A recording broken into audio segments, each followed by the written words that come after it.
नाज़रीन इकराम, अहद नबी सल्लल्लाहु अलैहि वसल्लम में मुसलमानों के दरमियान जो खूबसूरत इनकलाब बरपा हुआ, उसने हर दौर में न सिर्फ मुसलमानों को काबिल फ़ख्र बना दिया बल्कि इनके ज़रिए इस्लाम की तारीख़ को भी अजीम कर दिया। और दौर रिसालत माब के बाद दीन इस्लाम के परचम की हिफाजत का ज़िम्मा आप सल्लल्लाहु अलैहि वसल्लम के सच्चे जानशीनों के सुपुर्द हुआ। तो इन सच्चे जानशीनों यानी सहाबा इकराम रिज़वानुल्लाह अलैहिम अजमाइन ने भी अपने अजीम लीडर के बताए हुए तरीक़ों पर ऐसा अमल करके दिखाया कि अक्ल इंसानी दंग होकर रह गई। फिर इसके बाद लगभग एक सदी तक अमवी ख़ानदान ने अपनी जिद्दोजहद से मुस्लिम ममालिक की फतूहात का सिलसिला बामे उरूज तक पहुँचाकर मईशत का यह हाल किया कि साहिब निसाब को कोई गरीब नहीं मिलता था कि वो ज़कात अदा कर ले। दोस्तों, ये मुसलमानों का सबसे आइडियल दौर कहलाया जाता है जिसमें इस्लाम का परचम हमेशा की तरह बुलंद होता रहा। जबकि तीसरा मिसाली दौर बनु अब्बास का गुजरा जो इस्लामी दौर का बेहतरीन दौर गर्दाना जाता है। इस मिसाली दौर ने भी 2 सदियों तक आलम इस्लाम के बड़े हिस्से पर हुकूमत की, फिर इस खिलाफत को भी जवाल हुआ। ख़वातीन हज़रात, फिर इसके बाद अरबियों की जगह अजमियों का दौर आया और इस्लाम का निशानात सानिया यानी खिलाफत उस्मानिया का क़याम अमल में आया, जो मुसलमानों के उरूज का आखिरी दौर था। जबकि कहा जाता है कि ये यूरोप, एशिया और अफ्रीका 3 बड़े आज़मों पर मुहित इस्लामी खिलाफत का क़याम था, जिसने पूरी दुनिया में इस्लाम के परचम को उरूज बख्शा और एक मिसाली हुकूमत कायम की। और यही वो दौर था जिसके बारे में मसनद इमाम अहमद की एक हदीस शरीफ में आता है कि पैगम्बर दो आलम हज़रत मोहम्मद सल्लल्लाहु अलैहि वसल्लम ने फरमाया कि तुम मुसलमान ज़रूर कुस्तुनतुनिया फ़तह कर लोगे, पस बेहतर अमीर उसका अमीर होगा और वो बेहतरीन लश्कर होगा। नाज़रीन इकराम, यही वो हदीस मुबारक है जिस पर सुल्तान मोहम्मद फ़ातिह के ज़रिए अमल हुआ, लेकिन इस खिलाफत को ज़वाल होने के बाद तुर्की सिमट कर रह गया। इससे पहले मुसलमानों जैसा उरूज बेमिसाल किसी ज़माने में किसी मज़हब को हासिल न हुआ था। मोहतरम ख़वातीन हज़रात, इसी परचम के नामूस का जायज़ा लेने के लिए यही काफ़ी है कि हिजरत मदीना के मौका पर आप सल्लल्लाहु अलैहि वसल्लम ने अपना इमामा मुबारक को एक नेज़े से बांधकर झंडा लहराने का हुक्म दिया था, जो कि अमन व अमान की वाज़े निशानी कहलाया जाने लगा। जबकि ये इस्लाम की तारीख़ में अमन व सलामती की निशानदही करने वाला पहला परचम था। फिर बाद में आने वालों ने भी इसी तरीक़ को अपनाया और इसी सुन्नत पर अमल करते हुए एक अजीम शान सल्तनत की बुनियाद रखने वालों ने भी अमन व सलामती के लिए एक परचम बनवाया, जिसे आप गूगल की मदद से बआसानी देख सकते हैं। दोस्तों, अगर गूगल के ज़रिए खिलाफत उस्मानिया के इस परचम पर गौर करें तो एक हैरत अंगेज़ हकीकत का इंकिशाफ होता है, जिसमें पाकिस्तान और तुर्की के झंडों की एक झलक नज़र आती है। यानी इस बात से बखूबी अंदाज़ा लगाया जा सकता है कि खिलाफत टूटने के बाद एक झंडा तुर्की ने अपनाया और एक पाकिस्तान का बना, जिसका वाज़े मतलब है कि पहले अल्लाह अज़्ज़वजल ने खिलाफत तुर्कों को दी थी और तुर्कों के ज़रिए ही इस्लाम का सदियों तक बोलबाला करवाया।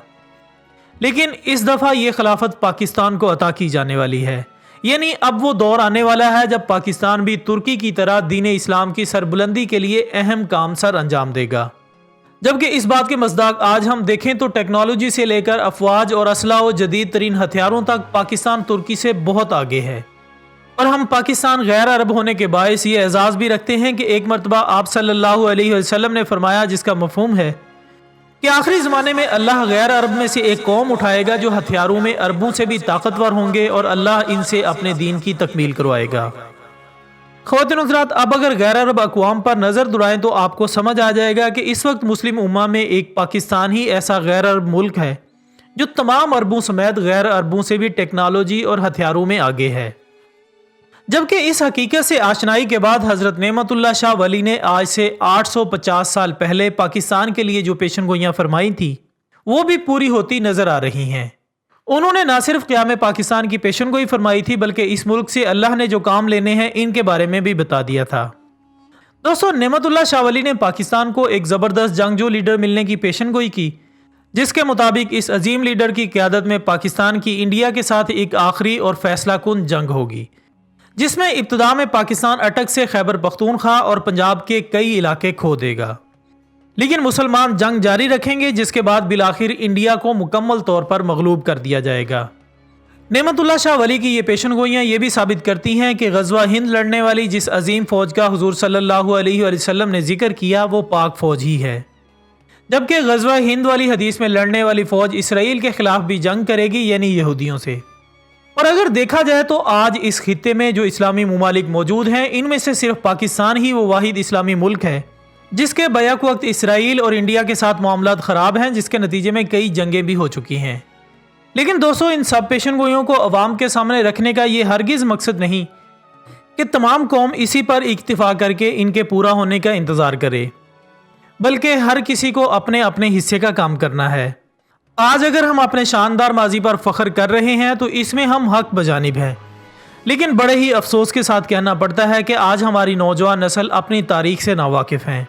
اسلام کا عالمی تصور نوجوانوں کے ذہنوں سے مٹ چکا ہے اور اسلام کو ایک خاص قوم کے لیے ہی تصور کر لیا گیا ہے، اور وہ تمام خاصیتیں جن کی بنیاد پر قوموں کو عروج حاصل ہوتے ہیں، ان سب سے عاری کر دیا گیا ہے۔